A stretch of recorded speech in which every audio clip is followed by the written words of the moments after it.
Vejo o Cordeiro que ressurgiu, minha justiça e perfeição, o grande e imutável sou, o Rei da graça, Rei dos céus. Unido a Ele não morrerei, comprado por seu sangue fui, minha vida oculta em Cristo está, em Cristo Deus meu Salvador. Unido a Ele não morrerei, comprado por seu sangue fui, minha vida oculta em Cristo está, em Cristo Deus meu Salvador. Amém. No domingo, nós meditamos a respeito da eleição incondicional, né? É o mês da reforma, e nós passamos rapidamente em Romanos 8 e meditamos no meio de tudo que nós estávamos falando a respeito da corrente de ouro. No próximo domingo nós vamos seguir para outra doutrina, mas eu queria falar um pouco mais a respeito disso nessa quinta e na outra, provavelmente, enquanto domingo nós vamos seguir. Romanos 8, 28 é um daqueles versos que sintetizam todas as promessas de Deus, mas é também um daqueles versos que mostram como nossa geração e a igreja dos nossos dias está distante do solo Escritura.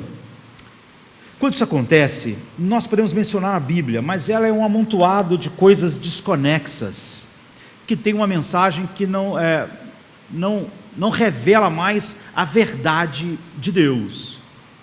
Então esse versículo, ele virou mais assim algo que dá uma certa inspiração, uma certa confiança para enfrentar problemas da vida, mas não tem nenhum significado real para a grande parte de quem se diz cristão e repete ele. Romanos 8, 28 diz: todas as coisas contribuem para o bem daqueles que amam a Deus, daqueles que foram chamados segundo o seu decreto. Essa promessa, ela engloba todas as outras promessas. É a coisa mais profunda e maravilhosa que nós podíamos ter. Em 1536, William Tyndale foi morto, foi queimado, sua cinza foi jogada no rio, porque ele traduziu a Bíblia para o inglês. E ele disse: o meu desejo é que cada menino, cada jovem que está com as mãos no arado, compreendam mais a Bíblia do que o Papa e os bispos, e é isso que vai acontecer quando eles tiverem acesso à Bíblia. Você vê, nós vivemos uma geração em que há uma cadeia que se sobrepõe a isso. Aquelas pessoas não tinham acesso, e através da reforma tiveram acesso à palavra de Deus e à pregação dos reformadores como William Tyndale sobre essas verdades fundamentais. Hoje nós temos a Bíblia. No entanto, todas essas doutrinas centrais estão perdidas na mente da maioria das pessoas que se dizem cristãs, e elas ainda repetem versículo. Você vai ouvir as pessoas dizendo várias vezes: olha, todas as coisas contribuem para o bem. Mas pergunte a elas o que significa isso, qual é a base dessa promessa, o que sustenta, e ela não tem. Então aquilo é só uma frase que virou uma frase de autoajuda, assim, para você ter alguma esperança num mundo onde tristezas acontecem, mas não porque as pessoas sabem a respeito do que esse texto, que é assim a síntese de todas as promessas que nós temos, a coisa mais maravilhosa, porque elas não têm a base para isso. A Bíblia diz: e sabemos que todas as coisas contribuem juntamente para o bem daqueles que amam a Deus, daqueles que são chamados por seu decreto, ou em algumas versões, segundo o seu propósito. Paulo, aqui, ele diz tudo o que era para ser dito, naquilo que é fundamental. Ele está falando de segurança naquilo que Deus está fazendo. E para que você tenha uma base, ele continua. Daí em diante, o que ele vai fazer nos próximos 12 versículos é dar uma base para isso. Se essa ideia de que todas as coisas contribuem para o meu bem não tiver uma base sólida, então essa é só uma frase sem nenhum sentido, porque ela não está baseada em nada onipotente. Então, como as coisas podem contribuir para o meu bem? Então, qual seria a chave para nós entendermos essa verdade? É nisso que entra aquilo que nós vimos como a corrente de ouro, porque essa é a base, é a maneira de Paulo abordar esse ponto, ao dar a base, os fundamentos dessa afirmação, que é a promessa das promessas, em Romanos 8, 28, é que ele acrescenta o versículo 29 e o 30, e sabemos que todas as coisas contribuem justamente para o bem daqueles que amam a Deus, daqueles que são chamados segundo o seu decreto, 28, e ele começa a fazer uma exposição dessa verdade. Por quê? Porque as coisas cooperam para o bem, porque tudo que acontecer na vida daqueles que foram chamados por Deus vai cooperar para o bem deles. Então ele começa a falar sobre a corrente de ouro que começa numa eternidade e vai até a outra, como cada passo da nossa salvação está predeterminado, então ele está seguro, então o fim dele é o nosso bem final, e tudo então, se esse fundamento é verdade, tudo vai realmente estar a serviço e contribuir para o bem final.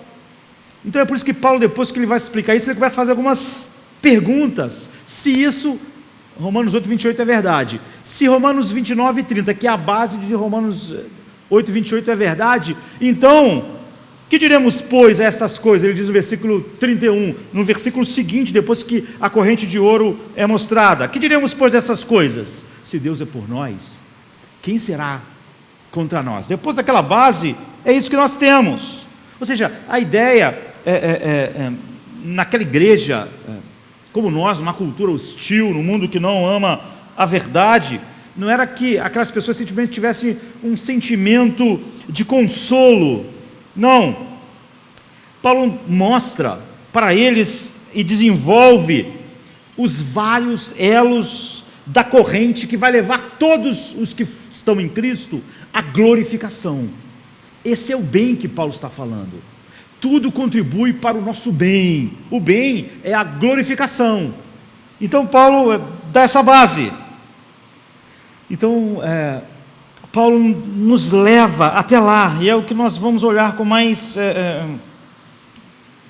devagar do que olhamos domingo, já que estamos olhando uma doutrina específica apenas. Em Romanos 8,32, o apóstolo Paulo fala sobre essa promessa usando outras palavras. Ele diz assim: aquele que nem mesmo o seu próprio filho poupou, antes o entregou por todos nós, como não nos dará também com ele todas as coisas? Essas duas promessas, Romanos 8, 28, ela contém tudo. Aqui ele está reforçando. O escopo das duas promessas envolvem essa expressão comum, todas as coisas. Nessa que nós lemos, diz que Deus nos dará graça, por graça, todas as coisas que são necessárias. No versículo 28, ele diz que Deus age em todas as coisas para o nosso bem.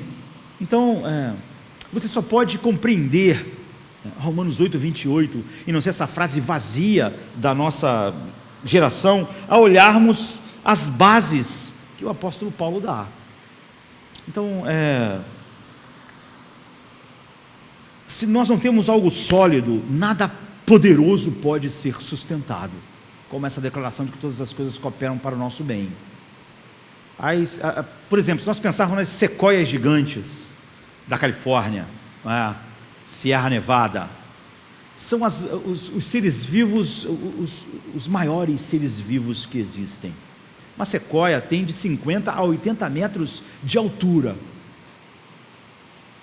e de 6 a 9 metros de diâmetro. São árvores gigantescas. A maior sequoia que existe a que bate o recorde, tem 94 metros de altura. Pensem nisso. O vão central da ponte de Niterói tem 60 metros de altura. Os 4 andares desta igreja tem 15 metros. Essa sequoia que bate o recorde tem 94 metros e poucos de altura e um diâmetro de 17 metros. E para chegar a esse tamanho, para ser essa árvore que a gente, como não está acostumado, nem pode imaginar, uma árvore de quase 100 metros de altura, 17 metros de diâmetro. Vocês imaginam para manter isso firme? Imagina o vento, as coisas que essa árvore experimenta. Agora, pensem que essa árvore não é só o ser vivo mais maior que existe. Pense que ela existe há 3.500 anos. É a idade dela. Então pense, ela estava nascendo antes de Davi no mundo. Sabe? Antes de... Pensa alguns 2 séculos depois, Davi... Isaías. Quando Jesus nasce, ela já tem 1000 e poucos anos. Então vocês pensem 3.500 invernos. Quantas tempestades, quanto vento, quanta neve, quanto frio, quanta intempérie do tempo. Agora, algo que a gente não consegue ver quando a gente olha para essa árvore, como ela pode estar tão firme, como ela pode ter resistido 3.500 anos. Se nós pudéssemos ter um corte transversal de onde ela está, nós íamos ver uma raiz imensa, enorme, gigantesca, tão espantosa quanto essa árvore para cima. Imagine, ela tem que mandar seiva, e o que a árvore precisa de nutrição para 94 metros para cima, sustentar, para que algo enorme fique lá firme, tem que ter raízes profundas. Essa é a maior promessa, porque ela contém todas as promessas de Deus. Ela precisa de uma raiz assim. Mas pense então, a gente pode pensar no prédio mais alto do mundo, Burj Khalifa, que é o maior prédio do mundo. Ele tem 824 metros. Isso é muito alto. Ele tem 163 andares. Quando você vê um prédio sendo construído, você vê que um prédio tem que ter muitos andares para baixo de fundação, de alicerce. Quanto mais alto você quer subir, melhor ancorado tem que estar aquilo. Então, quando você olha um prédio assim, 824 metros, você fica espantado com a altura dele, mas você ficaria espantado quanto fundo teve que ir para essa estrutura se tornar firme. Tudo nesse prédio, não é? Nos Emirados Árabes, em Abu Dhabi, né? É espetacular. Quer dizer, o elevador, 163 metros, é o elevador mais rápido do mundo. Quase 70 km por hora o elevador tem que ser, senão as pessoas ficavam o dia inteiro para subir. Tem que ser rápido. Então você imagina a estrutura, porque para esse prédio sustentar todas aquelas pessoas, ele tem que ter uma coisa firme que o sustente, porque senão ele não sustenta ninguém, tudo entra em colapso. Agora pense no que pode ser, sofrer más pressões, enfrentar poderes, intempéries maior do que os 3.500 anos daquela sequoia gigante, ou esse prédio enorme. Imagine a fundação e o alicerce, que é essa promessa que vai de uma eternidade até a outra. Tudo vai cooperar para o bem daqueles que Deus chamou. O alicerce que isso deve e precisa ter. Então, funciona assim com árvores, funciona assim com prédios. E essa é a verdade. Ninguém pode falar sobre Romanos 8:28 se não souber qual é o alicerce daquilo. Sob pena de que tudo que a pessoa fala não tem nenhuma conexão com a Bíblia. Tudo coopera para o bem, não tem nenhuma conexão com a realidade, porque não tem nenhum fundamento. Então essa estrutura surpreendente é que o Deus infinitamente sábio, poderoso, essa estrutura da graça de Deus, que sustenta todas essas coisas, todas essas pessoas que Ele soberanamente chamou, Paulo diz, nada pode abalar, tribulação, angústia, dor, que intentará acusação, é algo assim, algo inabalável, algo firme, lá em cima, no pico dessa estrutura gigantesca, está Romanos 8:28, nada, todas as coisas contribuem para o bem daqueles que amam a Deus, que são chamados segundo o seu decreto. Então, nós descansamos aí, é o que Paulo está nos chamando, fora de Romanos 8:20, fora da verdade de que tudo coopera para o bem daqueles que Deus chamou segundo o seu decreto, só temos o quê? Só temos confusão, ansiedade, medo. Isso não é o Evangelho, isso não tem nada a ver com a verdade sólida dessa estrutura maciça da graça soberana de Deus. Não tem nada dessa firmeza que esse texto passa. Você tem o quê? Uma favela, sabe? Barracos de palha, que não suportam nada, não se parece com a sequoia gigante, com o Burj Khalifa. Você tem humanismo secular, psicologia secular, ideia humanista secular do livre-arbítrio. Isso não pode sustentar nada. Tudo isso é aquilo que o homem pensa poder fazer. O homem não tem raízes, o homem é só ruínas. Paulo está falando sobre a coisa mais firme que existe. Fora disso, você tem paredes de ripa, telhado de zinco, frágeis, que no primeiro vento cai tudo. É tudo que o ser humano, todas as ideias e as filosofias humanistas que imperam na igreja. É por isso que um verso como esse não tem nenhum peso hoje. A pessoa diz, todas as coisas contribuem para o bem. Você diz, por quê? O que isso quer dizer? A pessoa diz, não, eu acho, eu sou otimista. Eu acho que Deus vai ajudar a gente. Então, é uma fortaleza de papelão. É o pensamento positivo do mundo lá fora. Porque você tem milhares de substitutos para Romanos 8:28.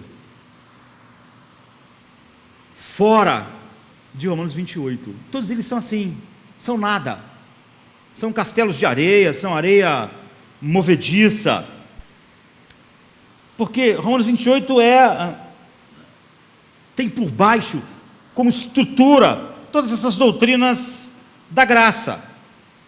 É a segurança de que o Deus soberano, que governa todas as coisas e tem poder infinito, vai agir em nosso sofrimento, em nossas tribulações, em todas as coisas, de tal maneira que no fim nós vamos estar glorificados para sempre.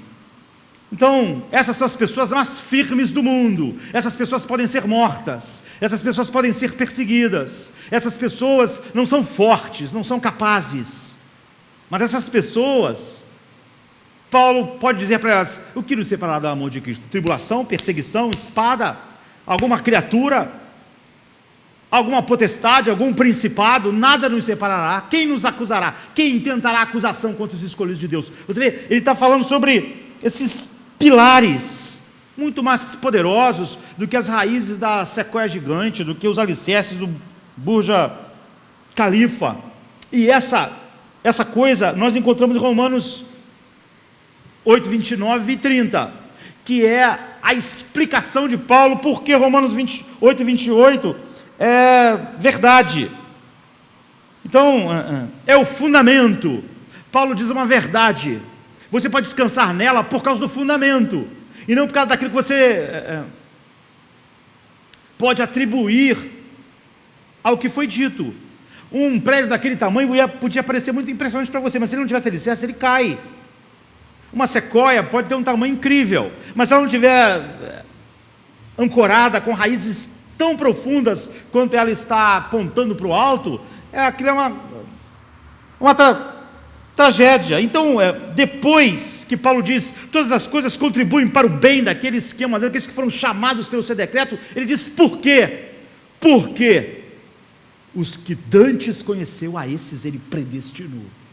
E os que ele predestinou, a esses ele chamou.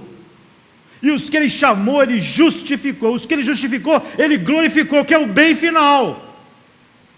É essa a razão de todas as coisas contribuírem para o bem daqueles. É porque Deus está agindo. Essas são as raízes dessa estrutura. O ponto central do apóstolo Paulo é que Deus salva os seus. Realmente Deus salva. Deus não dá uma chance de salvação. Deus é o Salvador.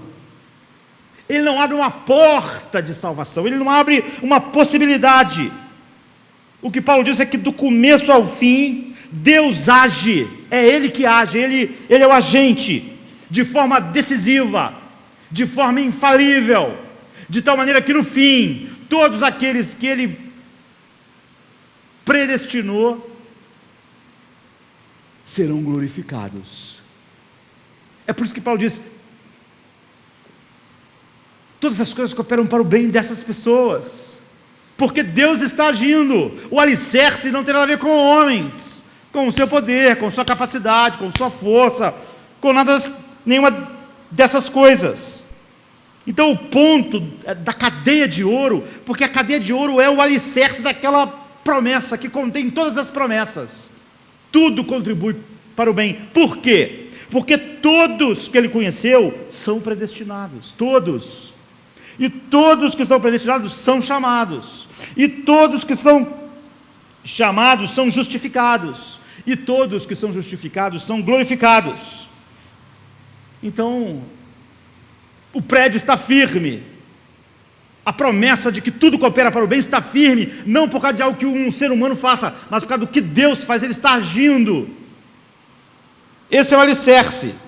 Então o final da cadeia é que os justificados serão glorificados. Isso é uma referência à graça de Deus que se manifestará plenamente na nossa glorificação, como Pedro diz, 1 Pedro 1,13, graça, portanto, cingindo os lombos do vosso entendimento, sede sóbrios e esperai inteiramente na graça que se vos ofereceu na revelação de Jesus Cristo.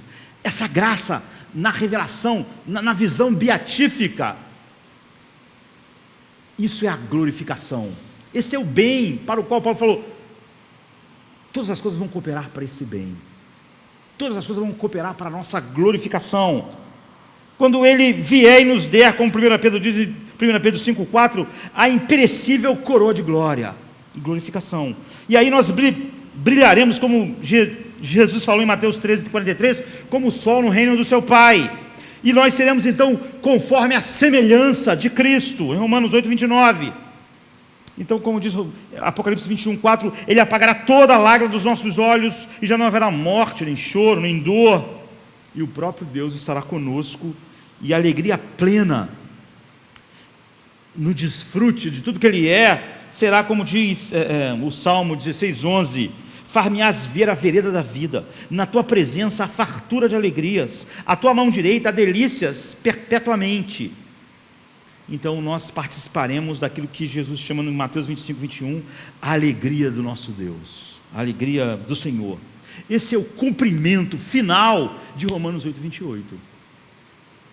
É para isso que tudo vai contribuir na vida daqueles que Deus chamou, para o bem deles, para esse bem final. Nada pode parar isso.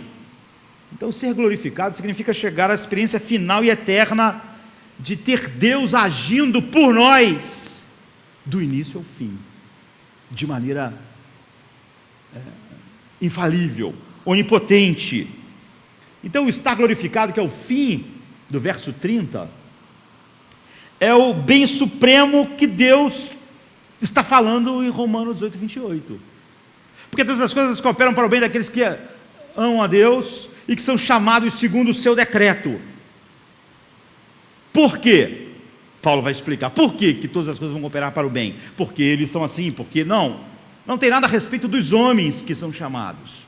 Todas as coisas cooperam para o bem daqueles que foram chamados segundo o seu decreto, porque os que dantes conheceu, a esses predestinou.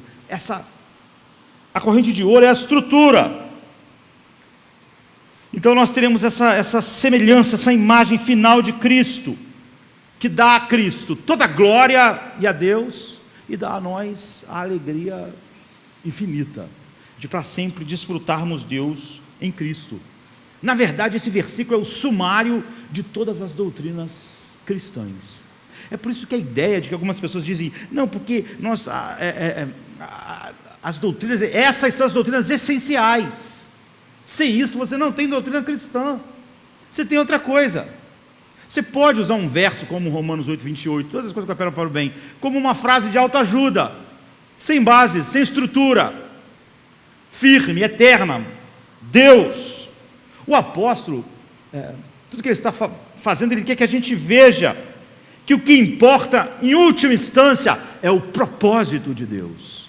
Deus tem um propósito, e o propósito de Deus é firme, ele vai de uma eternidade a outra, e ele sustenta esse propósito de Deus, o peso de todas as coisas contribuírem para o nosso bem. Então isso é infalível. Se nós sabemos qual é o propósito de Deus, e se nós sabemos, Paulo está dizendo que nós estamos dentro desse propósito, então nós sabemos como todas as coisas contribuem para o nosso bem final. Do contrário, Deus jamais teria intentado, porque nenhum propósito de Deus pode falhar, nenhum propósito de Deus pode ser frustrado. Nada que Deus intentou, Ele pode deixar de fazer. Tudo que Ele tentou no céu e na terra, Ele faz. Então, é daí que o apóstolo Paulo parte, é daí que nós temos que partir. O propósito de Deus é o ponto de partida, antes da predestinação, antes da eleição, antes do conhecimento, antes do chamado, antes da justificação e antes da glorificação, vem o propósito de Deus, o decreto de Deus. Como Jó diz, Jó 42:2, bem sei que tudo podes, e nenhum dos teus planos pode ser frustrado. É isso que Paulo está dizendo, essa é a base. Isaías 43:13, quando Deus diz, ainda que antes que houvesse dia, eu sou, e ninguém há que possa fazer escapar das minhas mãos, agindo eu, quem impedirá?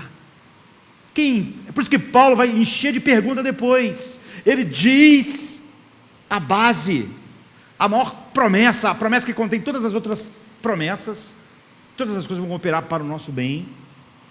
Aí depois ele diz o como, na corrente de ouro. Depois ele começa a fazer pergunta, o que diremos, pois, dessas coisas? Se Deus é assim por nós, quem será contra nós? Quem nos separará do amor de Cristo? O que pode impedir de nós sermos glorificados? Então, todas as coisas contribuem juntamente para o bem daqueles que amam a Deus. Agora, sem o fundamento de Romanos 8, 29 e 30, a promessa não faz sentido. É só uma tentativa de autoajuda. E como os cristãos hoje repetem isso, sem o fundamento da doutrina que sustenta isso, eles não têm nada. Você pode ter a Bíblia sem ter a verdade de Deus, porque você usa uma colcha de retalho de textos desconectados, que não levam às doutrinas bíblicas, e usa aquilo como biscoito da sorte chinês, que o cara come o biscoito, lê uma coisinha, se sente bem com aquilo e vai viver a vida. Para muitos hoje, esses textos são apenas isso. Então vamos considerar essa declaração, começando hoje, em algumas quintas. Então, nós temos que lembrar que a declaração vital é a frase do fim do versículo. É o decreto de Deus, é o propósito de Deus. Então essa declaração é chave para o entendimento de todos os outros termos: pré-conhecimento, predestinação, chamado, justificação, e todas as coisas que vêm. Sabe, é segundo o seu propósito, segundo o seu decreto, de algumas versões, segundo o seu propósito. Há um propósito definido com respeito à salvação, e esse propósito e decreto, o peso dele está sobre a onipotência e soberania divina. Então, segundo o seu propósito, de acordo com ele, por causa do decreto de Deus, apoiado nele. é a promessa de Deus comandará todas as coisas soberanamente, de tal forma que o bem final de todos aqueles que que foram chamados segundo o decreto dele, serão glorificados. Então aqueles que amam a Deus com esse amor, é aquilo que 1 João 4,19 diz: nós o amamos porque ele nos amou primeiro. Isso é um reflexo daquilo que ele já está fazendo, como o decreto dele. Então essa é a explicação máxima do pré-conhecimento, predestinação, chamado, justificação e glorificação. Então Deus decidiu, Deus decretou, Deus planejou a salvação com um propósito, e a base que sustenta tudo isso, e o sucesso de tudo isso, que Romanos 8,28 está falando, todas as coisas cooperam para o bem daqueles que amam a Deus, foram chamados segundo o seu decreto, não está sobre os homens, repousa sobre Deus. Então é aquilo que Deus se propôs fazer. Propósito, mesmo quando a gente faz um propósito, é isso. O propósito que a gente faz é quando a gente tenciona fazer algo, decide e planeja. Então nós fazemos os arranjos, mas é óbvio que nossos propósitos são frustrados de um monte de jeito. Primeiro que a gente não é tão sábio como pensa que é, e erra, e comete erros no planejamento. Ou quando o nosso planejamento não é tão ruim em determinado assunto, há muitas coisas que nós não prevíamos. Há forças, poderes, incapacidades, de todas as formas. Mas não Deus. O decreto de Deus é o início da corrente de ouro. A partir daí, ela não tem como se romper. Porque esse é o propósito de Deus. Toda a Bíblia fala a respeito disso, é uma coleção de livros, porém, o tema que liga tudo diz respeito ao propósito de Deus, não é uma história dos homens, a respeito dos homens, é uma história sobre o propósito de Deus. A Bíblia declara que esse propósito de Deus vai se manifestando e se tornando claro para nós no decorrer da história. Então eu ouso dizer que ninguém pode entender nada da Bíblia se não entende sobre o propósito de Deus e sobre como Ele age. Então esse propósito de Deus muitas vezes está implícito em alguns textos e você tem que retirar de lá, mas em muitos lugares da Bíblia ele está explícito, ele é dito assim diretamente. Portanto, isso não é básico só para o entendimento da salvação, é básico para o entendimento de todas as coisas na Bíblia. Agora, é básico para a salvação. Sem isso você não tem nada. Por isso que você não pode falar sobre essencial, não essencial. Isso é o coração do Evangelho. Então, em alguns lugares, isso vai sendo mostrado de maneira implícita, e outras vezes vai sendo sugerido, e você vai extraindo aquilo. Outras vezes essa verdade explode de maneira explícita, sim. Como, por exemplo, no capítulo 9 de Romanos, versículo 11: porque não tendo eles ainda nascido, nem tendo feito bem ou mal, para que o propósito, o decreto de Deus, segundo a eleição, ficasse firme, não por causa das obras, mas por causa daquele que chama, ou seja, de quem fez o propósito. É uma declaração particularmente explícita, que você vai ver, por exemplo, em Efésios, no capítulo 1, versículo 5: e nos predestinou para filho de adoção por Jesus Cristo, para si mesmo, segundo o beneplácito da sua vontade. Ou no versículo 9: descobrindo-nos o mistério da sua vontade, segundo o seu beneplácito, que ele propôs em si mesmo. É o decreto, é o propósito de Deus. Deus propôs a si mesmo salvar um povo, com um propósito, e é o que ele está fazendo, e tudo que ele faz, Paulo vai repetir e repetir em todo lugar, é segundo o beneplácito da sua vontade, segundo o propósito do seu próprio coração. Então o propósito de Deus, procedendo da sua mente, da mente infinita de Deus, se expressa na vontade e na ação de Deus. Paulo coloca a ação de Deus como a base da firmeza inabalável daquela promessa que contém todas as promessas, todas as coisas que operam para o bem daqueles que amam a Deus, são chamados segundo o seu decreto. E ainda no versículo 11 de Efésios 1, ele diz: Nele digo, em quem também fomos feito herança, havendo sido predestinados conforme o propósito daquele que faz todas as coisas segundo o conselho da sua vontade. Então, conforme o propósito dele, que faz tudo, nunca segundo algo externo, mas segundo o conselho da própria vontade dele. Então, Paulo explica como Deus faz de um povo sua herança, nessa grandiosa salvação, porque ele os tinha predestinado. Diz assim, de acordo com o propósito daquele que faz todas as coisas, segundo o conselho da sua vontade.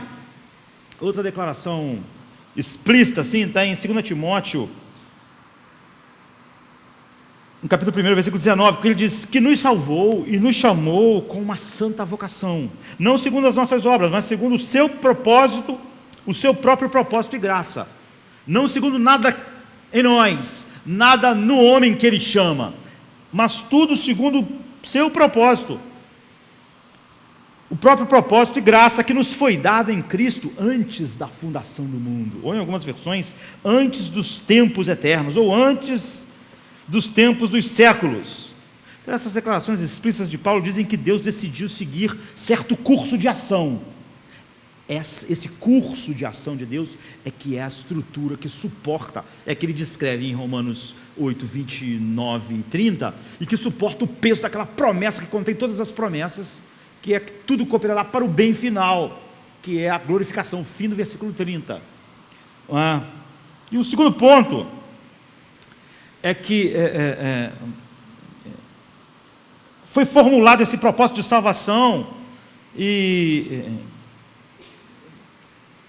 num determinado instante em que nada existia, a não ser Deus, que é eterno. Então, quando o homem pecou, em Gênesis 15, Deus anuncia a punição, a maldição. No mesmo instante, ele diz que a semente da mulher ferirá a cabeça da serpente. Ao fazer essa promessa, Deus estava indicando o seu propósito eterno. A cruz é o centro do propósito eterno de Deus. Nós podemos dizer que a cruz é a razão pela qual Deus criou o mundo, porque essa é a manifestação suprema do propósito de Deus. Não tem nada de uma decisão súbita, porque isso é determinado desde os tempos eternos, como propósito de Deus. Todas as profecias, elas falam sobre esse glorioso propósito de Deus, esse decreto de Deus. Paulo diz assim em 1 Coríntios 2, 6 e 7, é um bom exemplo dessa declaração explícita. Ele diz assim: todavia, nós falamos sabedoria entre os perfeitos, não porém a sabedoria deste mundo, nem do príncipe deste mundo que se aniquilam, mas falamos a sabedoria de Deus, oculta em mistério, a qual Deus ordenou antes do tempo, dos séculos, ou desde os tempos eternos, para a nossa glória. Deus ordenou, Deus decretou, é o que Paulo está dizendo. Esse é outro modo de dizer que ele propôs a nossa salvação, que ela é segundo o seu decreto, antes do mundo ser criado, antes da primeira coisa, do primeiro anjo, do primeiro ser, da primeira criatura existir, e da primeira coisa ser criada por ele no mundo, no cosmo. Deus tinha um propósito que ele ordenou e ele começou a executar. Então, Romanos 8, você vê, Paulo fala para a nossa glória, porque a glorificação nos coloca em contato com essa glória infinita de Deus que resplandece em nós. Em Romanos 8, 18, ele diz: porque para mim tenho por certo que as aflições deste tempo presente não são para comparar com a glória que em nós há de ser revelada. Ele está falando da glorificação, que é o fim do versículo 30, que é a explicação do verso 28.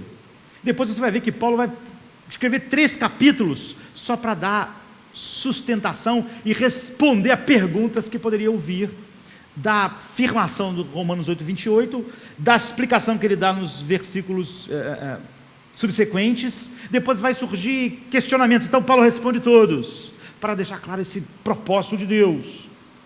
Em Efésios, no capítulo 1, no versículo 3, diz: bendito Deus e Pai do nosso Senhor Jesus Cristo, o qual nos abençoou com todas as bênçãos espirituais nos lugares celestiais em Cristo, como também nos elegeu nele antes da fundação do mundo.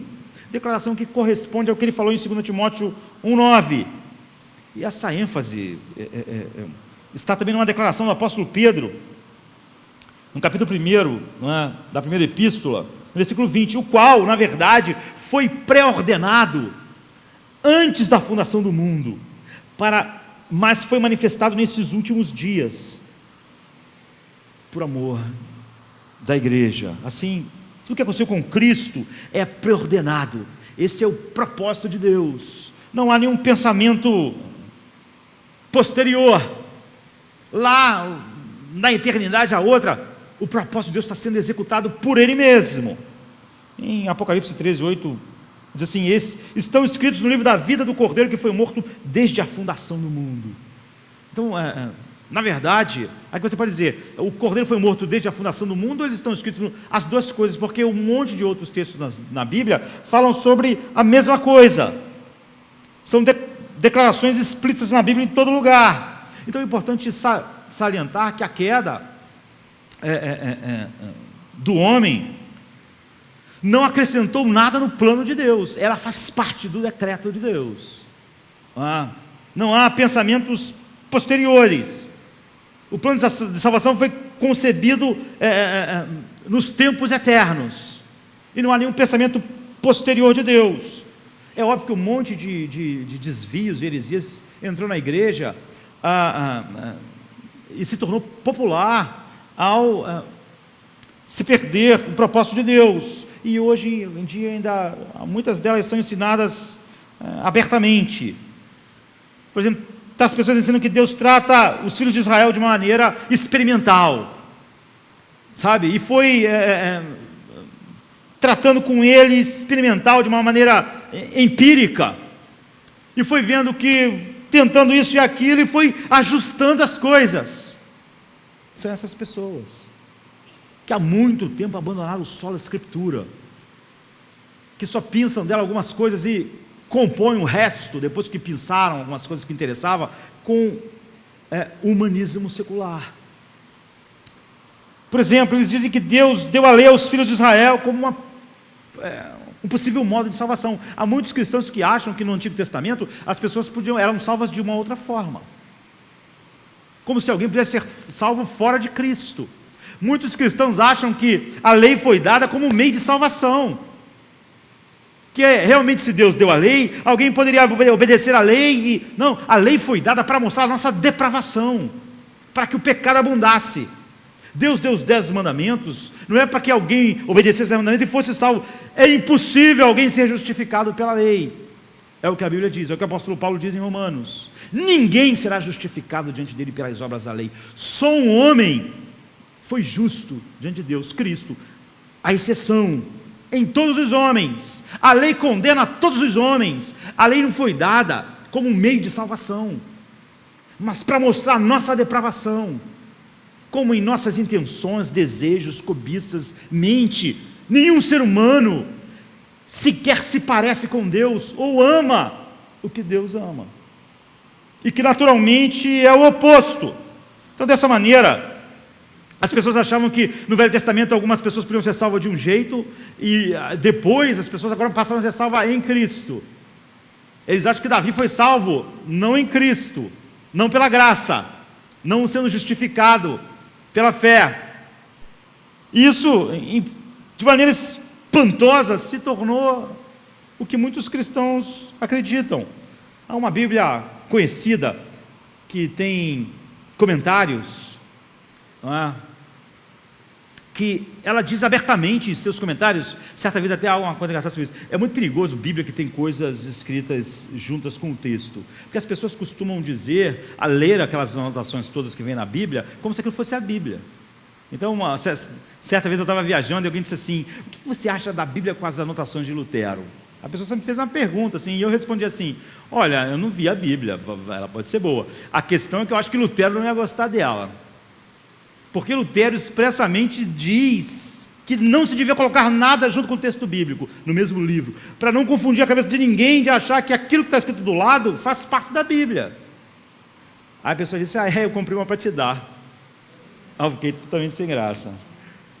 Também a pessoa me perguntou, não disse que podia ter me dado sem falar. Mas essa Bíblia, né, há tantas assim, Scofield, por exemplo.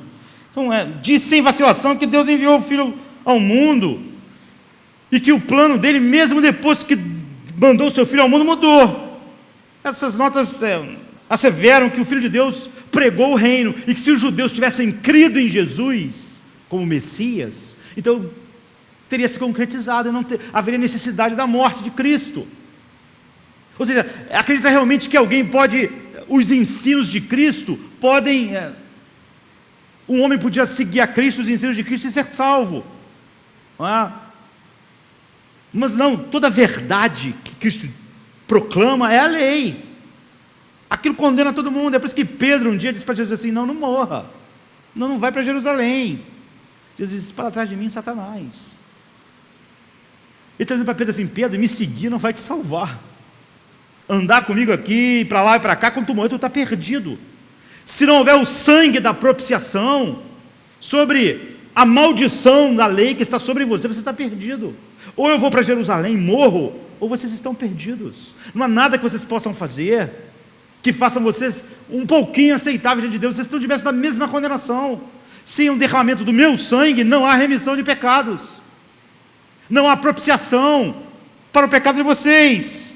Então, no entanto, desafortunadamente, esses comentários na Bíblia dizem: os judeus rejeitaram, e como eles rejeitaram, Deus teve que pensar numa outra solução. Se tivesse crido em Cristo, Jesus não precisava morrer. Jesus é o Cordeiro que foi morto antes da fundação do mundo. A cruz é a razão pela qual Ele para sempre vai ser adorado como o Cordeiro que foi morto. Mas você vê, assim, a igreja vê a existência como uma pós-ideia. Quando os judeus não aceitaram Jesus, Deus pensou: vou ter que ter uma ideia de igreja. A igreja, vou ter que pensar nessa solução. Isso está numa Bíblia famosa. E como um expediente temporário, porque os judeus rejeitaram o ensino sobre o reino e a oferta de ingresso no reino, então como uma improvisação entrou a história da igreja. Se os judeus tivessem crido em Jesus como Messias, o plano de Deus não incluiria uma pós-ideia que é a igreja. Então o plano de Deus teve que ser interrompido. Isso é o que um monte de cristão hoje acredita. E o relógio profético então foi parado. Sabe, o relógio profético foi parado, foi desligado por um tempo. E o tempo da igreja então é uma digressão, é um desvio do caminho. O plano e o propósito de Deus, assim que acabar esse desvio que foi a igreja, vai retornar aos judeus. É essa a ideia. Tais ideias são a completa negação do ensino bíblico, do propósito de Deus, do decreto de Deus, da cruz de Cristo.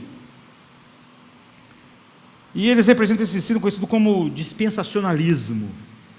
É totalmente oposto à verdade bíblica. Mas é o que um monte de cristão, que o propósito de Deus veio existir antes da fundação do mundo. Não há nada posterior, não há nada nele que é contingente, que dependeu de algo, que deu errado, que ele ajustou, ele decretou algo. E ele está executando, não há nada temporário.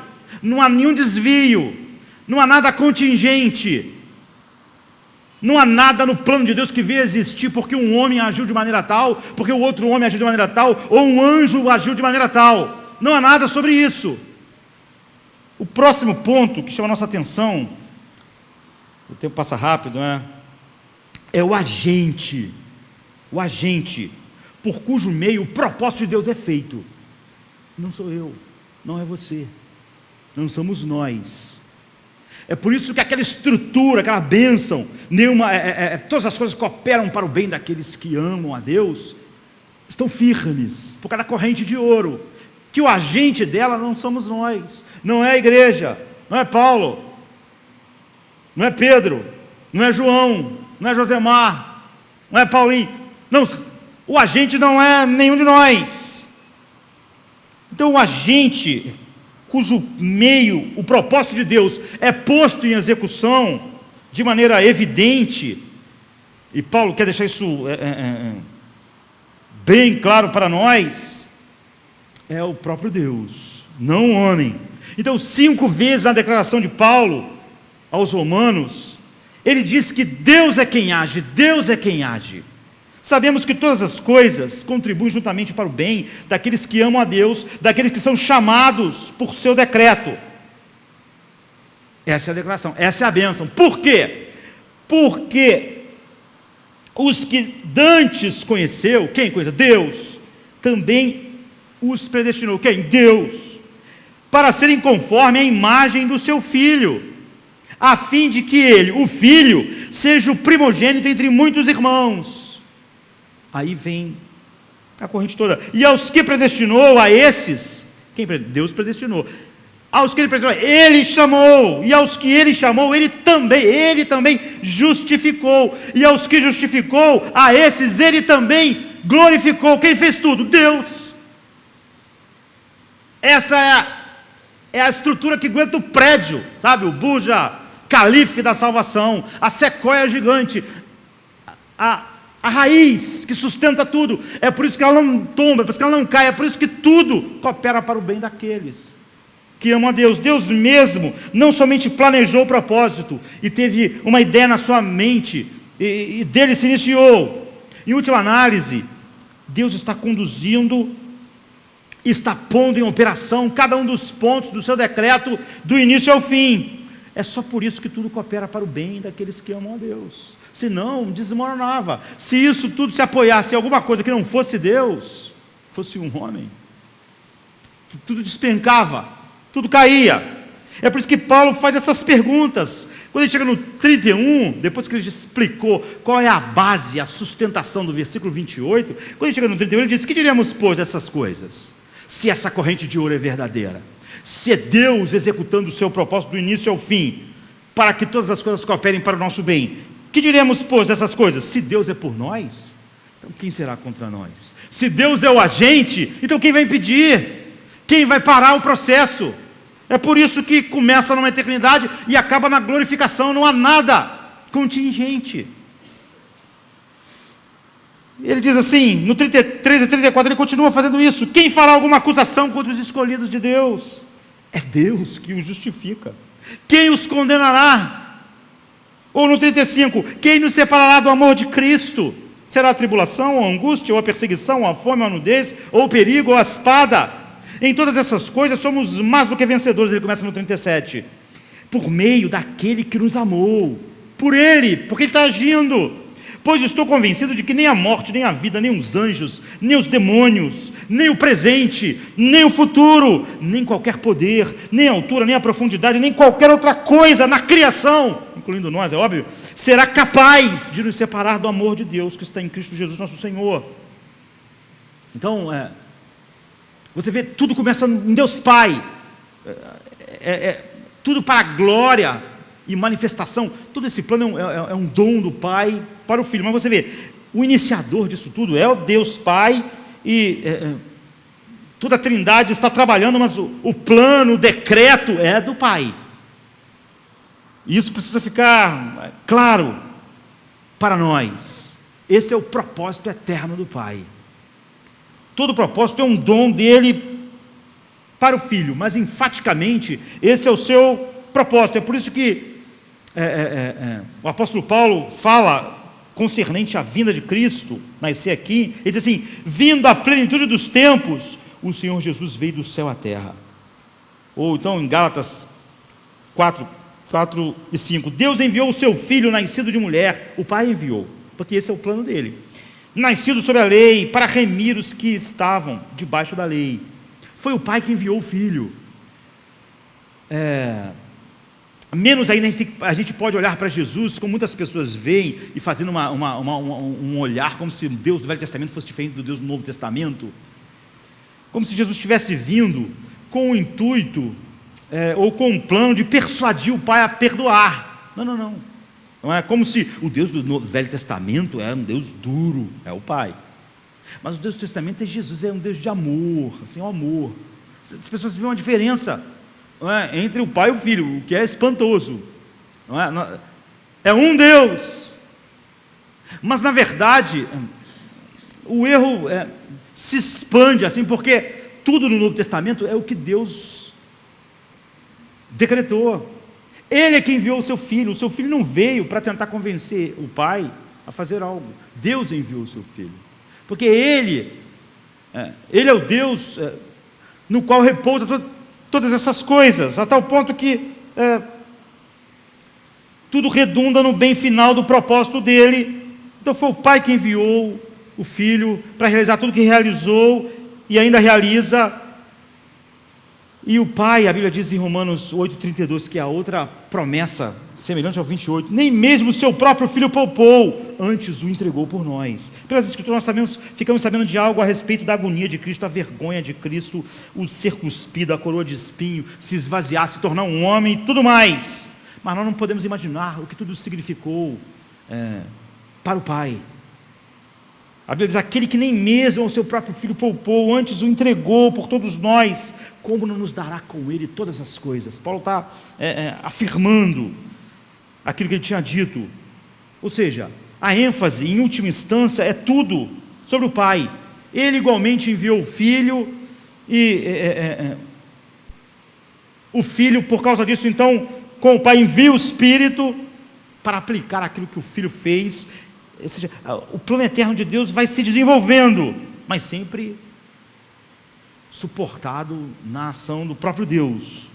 Então o Velho Testamento é apenas a manifestação do propósito de Deus, enquanto ele faz os preparativos para trazer seu filho. Cada um dos sacrifícios, cada uma daquelas coisas mostravam a cruz, apontavam para a cruz. Aqueles homens eram salvos pela graça, a olhar para o sacrifício perfeito que ia ser feito, como a gente olha para trás para o sacrifício que já foi feito. Então é sugerida tipos, previsões. Então o Novo Testamento nos conta como o filho veio, como ele realizou, como ele assumiu uma forma humana, sua identificação conosco, sua obediência perfeita para que a vida perfeita dele de 33 anos fosse atribuída a nós, para nós termos justiça positiva, e como ele morreu para que os nossos pecados fossem punidos nele, sofrer e fazer a propiciação por nós, enquanto quando o pai olha para nós, vê a perfeita vida de Cristo, como se nós tivéssemos vivida da mesma maneira que ele olha para Cristo e vê os nossos pecados como se realmente tivessem sido cometidos por ele, pune nele. Enfim, sua ressurreição dentre os mortos para nos justificar, sua ascensão ao céu, e depois disso a obra especial do Filho em enviar o Espírito Santo para aplicar todas essas coisas, e a obra continua. Então é o propósito de Deus sendo levado a fim pelo próprio Deus naquilo que ele decretou na eternidade. Então, até que chega o momento da manifestação dos filhos de Deus, que é a glorificação, o que Paulo tinha falado de uma maneira especial nesse mesmo capítulo 8, do versículo 17 ao 23. Nós não vamos ler por causa do tempo.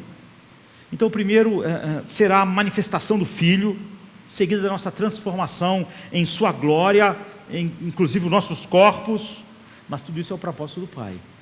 Tudo isso é o que o Pai está executando do início ao fim. Foi o Pai que começou isso e o Pai que está levando isso ao fim. É por isso que nós sabemos que todas as coisas contribuem juntamente para o bem daqueles que amam a Deus, daqueles que são chamados segundo o seu decreto. Então, nós temos que enxergar aplicando essa palavra glorificou, no fim do versículo 30, os que ele dantes conheceu, predestinou, até glorificou, é suficiente em si e por si, para estabelecer o ponto do apóstolo Paulo. E ele usa, por exemplo, o auristo, que indica algo completo e definitivamente. É por isso que ele está falando sobre essa segurança final naquilo que Deus fez. Aos que predestinou, a esses também chamou. Você vê que ele está falando tudo no passado. Ele não está falando como coisas que vão acontecer, mas como coisas que já aconteceram, por causa do decreto. E aos que chamou, a esses também justificou. E aos que justificou, também a estes glorificou. São coisas que já aconteceram, não coisas que vão acontecer. Há tolos e aos montes na nossa época, que diz que alguém pode ser justificado e depois não ser glorificado e ir para o inferno, contrariando toda a verdade bíblica. Mas isso é impossível por quê? Porque os elos da corrente são indestrutíveis. Ele conheceu, predestinou, Ele amou, não é? Com esse amor salvífico, predestinou, chamou, justificou, glorificou, não há quebra, porque o agente é Deus, Ele fez essas coisas, Ele está fazendo. Então, se você foi justificado, eu vou dizer, você foi glorificado, é o que Paulo está dizendo. A glorificação final já aconteceu. Você vai dizer, não, mas eu estou aqui hoje, não estou glorificado. Mas aconteceu no decreto de Deus. E como o decreto de Deus não pode ser frustrado, Paulo põe no passado. Não há nada. É por isso que ele diz, que diremos por essas coisas? Quem nos separará do amor de Deus? Quem vai fazer uma acusação contra o Filho de Deus? Ele põe no passado, porque o decreto de Deus é indiferente o passado e o futuro. É por isso que ele fala tudo no passado. Ou seja, no decreto de Deus, eu, justificado, estou glorificado. Não há nada que possa acontecer que possa quebrar isso, porque é Deus agindo. Então, aí estão todos esses tempos pretéritos para nos dar prova absoluta de que tudo coopera para o nosso bem. Em alguns aspectos, a declaração mais extasiante das Escrituras é a afirmação de que nós já estamos glorificados. É a declaração mais extasiante das Escrituras. Os que justificou, a esses glorificou. Fim. No tempo, eu e você não estamos glorificados, mas estamos no decreto de Deus. E quem vai mudar o decreto de Deus? Quem vai frustrar? Quem vai quebrar a corrente? Esse é o argumento do apóstolo, porque o propósito de Deus terá que ser efetuado, porque ele não pode ser parado.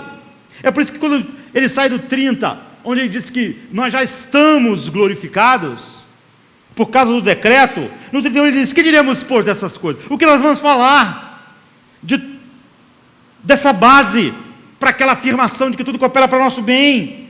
Nós só podemos dizer, se Deus é por nós, quem será contra nós? Isto é, ele está dizendo, ninguém. Quem pode parar essas coisas? Que criatura? Essa é a glória do Evangelho. Você vê, por trás daquela afirmação, todas as coisas cooperam para o bem, não é uma afirmação de autoajuda, positivismo. Está todo o Evangelho, toda a doutrina bíblica. A resposta é, se Deus é por nós, ninguém. Então depois disso, Paulo vai escrever o capítulo 9, 10 e 11. Mas esses capítulos são só uma elaboração desse tema. Ele já foi dito tudo. O propósito de Paulo é similar ao que ele fez no capítulo 6 e 7 de Romanos. Ele tinha falado até ali sobre a justificação pela fé. E os outros dois ele só está agora explicando e levantando as perguntas que naturalmente as pessoas podiam levantar. Então a declaração da doutrina é feita aqui, o versículo 28, e depois a base dela, 29 e 30, ele expande, e depois no capítulo 9, 10 e 11, ele vai fornecer provas e responder a perguntas concernentes a isso. Por exemplo, ele vai falar de Jacó, de Esaú, Faraó, nos mostrando como o propósito de Deus vence. E quando ele chega no final de explicar todas essas coisas, por causa daquilo, do propósito de Deus começa numa eternidade, na outra, invencível, todos os tempos pretéritos, Deus como único agente, que opera todas as coisas em nós, não é? Lá da eternidade, passando pelo tempo, justificação, chamada eficaz, todas as coisas. Quando ele chega no capítulo 11, que tudo foi explicado, ele explode numa doxologia, numa adoração famosa, que diz uma profundidade das riquezas, tanto da sabedoria como do conhecimento de Deus, quão insondáveis são os seus juízos, inescrutáveis os seus caminhos, porque quem compreendeu a mente do Senhor, quem poderia imaginar algo assim, ou quem foi seu conselheiro, ou quem deu a ele primeiro para que lhe seja recompensado? Nada disso é uma recompensa, há algo feito por Deus, porque dele, por ele e para ele são todas as coisas, glória pois a ele eternamente, amém. Essa certeza absoluta do cumprimento, do propósito de Deus, do decreto de Deus, é provada e demonstrada de muitas maneiras nas Escrituras, e nós teremos que agora avançar a respeito disso, mas o tempo acabou. nós devemos entender que, por exemplo, no Velho Testamento, quando a Bíblia conta a história dos babilônios, dos assírios, ele mostra como todas as coisas se levantam contra o propósito de Deus. Quantos impedimentos, Faraó, nada daquilo, sabe? Você pensa, olha, agora não tem jeito, nada daquilo impede em nada, tudo que Deus prometeu. O propósito de Deus jamais foi derrotado, apesar dos obstáculos. É isso que Paulo vai dizer no capítulo 9, 10 e 11. Não há nada que impeça Deus de levar a efeito o seu propósito. Ele usa caminhos misteriosos que parecem que ele dá toda a vantagem àquele que poderia impedir, e mostra que nada, os profetas então profetizaram, e as profecias que mostraram tudo que Deus iria fazer, o apóstolo Pedro diz assim a respeito delas na primeira epístola, no capítulo 1, versículo 10, 11 e 12, da qual salvação inquiriram e trataram diligentemente os profetas que profetizaram da graça que foi dada a nós, indagando que tempo, ou em que ocasião de tempo o Espírito de Cristo que estava neles indicava, anteriormente testificando os sofrimentos que a Cristo haviam de vir e a glória que se lhes havia de seguir, aos quais foi revelado que não para si mesmos, mas para nós, eles ministravam essas coisas que agora vos foram anunciadas por aqueles que pelo Espírito Santo enviado do céu vos pregaram o Evangelho, para as quais coisas os anjos desejam bem atentar. Então, eu quero encerrar dizendo que, olhando essa última questão hoje, né, porque a gente nem entrou na corrente de ouro ainda. O fator tempo é particularmente instrutivo. Paulo diz assim em Efésios 1, versículo 9 e 10, descobrindo-nos o mistério da sua vontade, segundo o seu beneplácito, que propusera em si mesmo de tornar a congregar em Cristo todas as coisas na dispensação da plenitude dos tempos. Que frase! É uma das frases mais incríveis que nossos ouvidos jamais vão ouvir. Indica que a meta suprema de Deus é tanto as que estão nos céus como as que estão na terra. Nele digo. Então, Deus diz, o Velho Testamento, em todo o tempo, vê desde o princípio esse propósito, que é a dispensação da plenitude dos tempos. Deus nunca age fora do seu decreto. Nada jamais falhou no plano de Deus. Nada jamais precisou de acertos. Então, abordem um termo predestinação, chamado, mas comecem sempre pelo caráter de Deus, porque é nisso que está centrado o seu propósito. Nota que no capítulo 1 de Efésios, o apóstolo Paulo fica repetindo isso, para que fique fixado em nossas mentes, para o louvor da glória da sua graça, pelo qual nos fez agradáveis a si mesmo no amado. Não fomos nós que através de Cristo nos fizemos amáveis a Deus, no qual, para o louvor da glória da sua graça, esse é o propósito, pelo qual Ele nos fez agradáveis a si mesmo no amado. Versículo 5. Depois no 12, Paulo diz, com o fim de sermos para o louvor da sua glória. Paulo vai repetir isso sequencialmente para nós entendermos, nós os que primeiro esperamos em Cristo. Depois no versículo 14, o qual é o penhor da nossa herança, para a redenção da possessão de Deus. Para quê? Para o louvor da sua glória. O sentido é que, final e definitivamente, tudo está destinado a manifestar a glória de Deus. No capítulo 2 de Efésios, ele assinala isso com particular clareza, dizendo, estando nós ainda mortos em nossas ofensas, Deus nos vivificou juntamente com Cristo. Ele foi o agente. Estando nós ainda mortos em nossas ofensas, Deus nos vivificou juntamente com Cristo, que nos ressuscitou juntamente com Ele. Quem nos ressuscitou? Deus. E nos fez assentar nos lugares celestiais. Ele nos fez assentar lá, em Cristo. Por que isso aconteceu conosco? O versículo 7 diz, para mostrar nos séculos vindouros, na eternidade futura, as abundantes riquezas da sua graça, pela sua benignidade para conosco em Cristo Jesus. A graça e a graça da glória, da misericórdia de Deus, seu poder infinito, sua glória, estão envolvidos no propósito. Se em algum ponto desse errado, houvesse uma falha,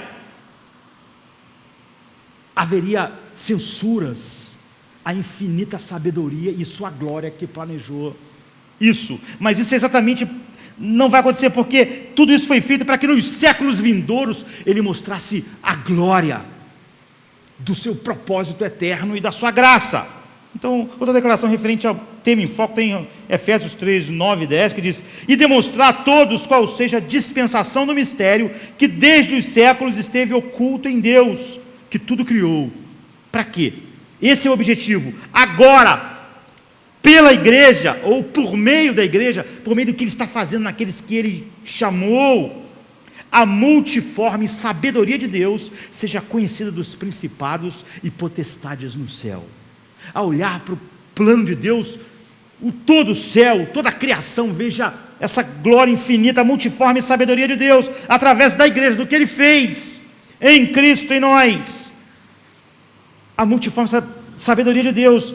Se o plano de Deus rompesse, aquela corrente falhasse em algum ponto, com qualquer um daqueles que Deus decretou, então a glória dele a glória e a multiforme sabedoria de Deus não poderia ser demonstrada.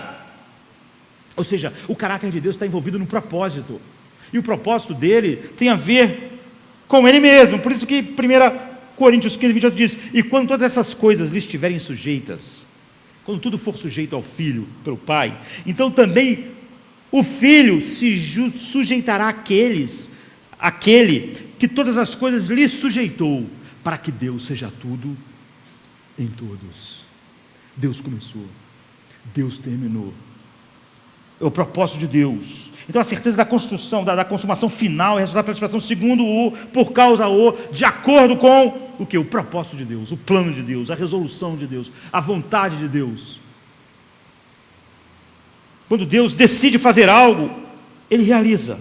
Ele não é como nós, que propomos coisas que não acontecem. Deus, quando Deus quer algo, virtualmente já aconteceu.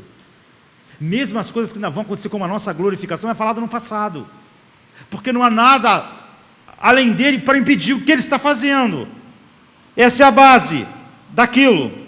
Deus é o Pai das luzes, em quem não há mudança, nem sombra de variação. Nada que Deus faz muda, ou ele muda para se adaptar a nada. No capítulo 11 de Romanos, versículo 29 diz: os dons e o chamado de Deus são sem arrependimento. Por quê? Porque nós nos arrependemos de coisas, porque nossos planos são fúteis, são frágeis, nós mesmos não somos nada. Deus nunca volta atrás em sua palavra. Só pode ser assim, pois do contrário, Deus não seria Deus. Todo esse plano não manifestaria a sua glória, mas seu fracasso, seus ajustes, que ele é quase um homem mais poderoso. Qualquer fracasso na execução desse propósito significaria o fracasso de Deus. É ele é o agente. O propósito e o plano de Deus precisa de êxito para que Deus derrote tudo e cada um de todas as coisas que se levantam contra Deus. Em última análise, a salvação não é por amor de nós, e sim por amor da glória de Deus. Por amor do meu nome eu faço isso. Não há nenhuma derrota. Em sua obra de salvação, Deus está vindicando a si próprio, está vindicando a si próprio o seu nome, o seu poder, a sua glória. E Ele está se manifestando ao universo inteiro, a todas as potestades, todos os principados, a sua multiforme sabedoria nos séculos vindouros. É isso que está sendo desfraudado, só lhe deu glória. É por isso que esse é o último brado da reforma. O seu propósito não pode falhar em nada. A sua glória, a sua multiforme sabedoria não é mostrada nos séculos vindouros. Então, nós jamais devemos esquecer de agradecer a Deus o fato de que nossa salvação depende somente desse propósito eterno que Ele fez em si mesmo, e que Ele está manifestando a sua multiforme sabedoria aos principados e potestades, como diz Paulo, nos lugares celestiais, nos séculos vindouros. Então todos eles terão um vislumbre do que Deus fez, do seu poder infinito, sua sabedoria infinita, Ele ser tudo em todos, sua glória se manifestar de todas as formas no seu plano eterno, como um dom ao seu Filho, que depois sujeita tudo ao Pai, para que Deus seja tudo em todos. Nós somos chamados segundo o propósito de Deus, e esse propósito não pode ser frustrado. É por isso que Paulo diz em Romanos 8, 28, todas as coisas cooperam para o bem daqueles que amam a Deus, que foram chamados segundo o seu decreto. Por quê? Porque Aí começa a corrente, no qual Deus é o agente, para a glória de Deus, para a glória do seu nome, para mostrar nos séculos vindouros isso. Então, nós vamos continuar na semana que vem. Deus agirá todas as coisas para o nosso bem, e Deus mostra por quê, por causa do seu decreto, e porque o seu decreto e o seu propósito é mostrar sua multiforme sabedoria, manifestar a sua glória, como Paulo vai repetindo o tempo todo. Então a graça remonta à eternidade, e cada passo do caminho conduzindo a este momento final da glorificação, e é o momento que nos conduziu até hoje, é um momento de graça, é a ação de Deus. Nada daquilo que nos alcançou e nos dirigiu tem nenhuma coisa a ser atribuída a nós, algum mérito. A eleição é pela graça, a predestinação é pela graça, o chamado eficaz é pela graça, a justificação é pela graça, a regeneração é pela graça, a glorificação inevitável que já é colocada no passado é pela graça, por causa da graça, por causa do nome de Deus, e porque é o nome de Deus e a sua glória, e Ele é o agente. Então, nada falha. Nenhum ser humano vai dizer assim: olha, falhou num ponto que um ser humano não quis, ou que um ser humano impediu. Isso é quase risível diante das Escrituras, diante do Evangelho. Isso só é possível na mente de algumas pessoas, porque elas podem citar, por exemplo, Romanos 8, 28, tudo coopera para o bem, e se você perguntar a ela por que ela não tem nada do Evangelho para consubstanciar a afirmação, aquilo é uma coisa solta, aquilo é uma frase de autoajuda, um pensamento positivo, e assim é um monte de coisas na Bíblia hoje, em nossos dias. Você tem um humanismo secular, e aí alguns versículos são encaixados nas ideias humanas, não tem conexão, não tem a verdade do Evangelho, mas nós podemos descansar nessa promessa de todas as promessas. Tudo coopera para o bem daqueles que são chamados segundo o seu decreto. Por que coopera para o bem? Por quê? Por causa dessa base. Deus é o agente, porque os que dantes conheceu, Ele chamou. Então depois nós podemos falar sobre a corrente de ouro da salvação. Tudo tem a ver com o nome de Deus, com a glória de Deus, o propósito de Deus. Vamos ficar de pé, vamos orar. Vejo o Cordeiro que ressurgiu.